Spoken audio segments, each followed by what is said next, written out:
మెదక్ జిల్లాలో బాణసంచా విక్రయాలకు ముందస్తు అనుమతి తప్పనిసరిగా ఉండాలని మెదక్ జిల్లా ఎస్పీ దేవులపల్లి శ్రీనివాసరావు వెల్లడించారు. దీపావళి పండుగ సందర్భంగా మెదక్ జిల్లా పరిధిలో తాత్కాలిక టపాకాయల దుకాణాలు నెలకొల్పదలిచిన వ్యాపారులు తమ సంబంధిత సబ్ డివిజనల్ పోలీస్ అధికారి కార్యాలయంలో దరఖాస్తు చేసుకుని ముందస్తుగా అనుమతి పొందాల్సిందిగా జిల్లా పోలీస్ అధికారి దేవులపల్లి శ్రీనివాసరావు తెలిపారు. ఇందుకు సంబంధించిన ఇతర వివరాలు మార్గదర్శకాలు కోసం సంబంధిత డివిజనల్ పోలీస్ అధికారిని సంప్రదించాలని కోరారు.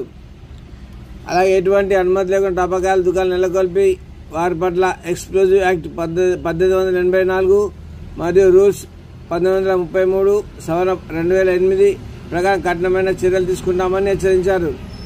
టపాకాయల దుకాణదారులు తప్పక పాటించాల్సిన నిబంధనలు: టపాకాయల దుకాణాలు ఖాళీ ప్రదేశాల్లో మాత్రం నెలకొల్పాలి. ఆ ప్రదేశం సంబంధించిన ఎన్ఓసి సర్టిఫికేట్ తప్పనిసరిగా పొందాలి. ఒక క్లస్టర్లో 50 షాపులకు మించరాదు. జనసంచారం ఎక్కువ ఉన్న ప్రదేశాల్లో కళ్యాణ మండపాలు లేదా సమావేశ కేంద్రాల్లో టపాకాయల షాపులు ఏర్పాటు చేయరాదు. తాత్కాలిక టపాకాయల షాపులకు అగ్నికి సంబంధించిన భద్రతా చర్యలు తప్పనిసరిగా తీసుకోవాలి. పూర్తి వివరాలతో కూడిన దరఖాస్తు సంబంధిత డీఎస్పీ గారి కార్యాలయంలో సమర్పించాలని జిల్లా ఎస్పీ దేవులపల్లి శ్రీనివాసరావు సూచించారు.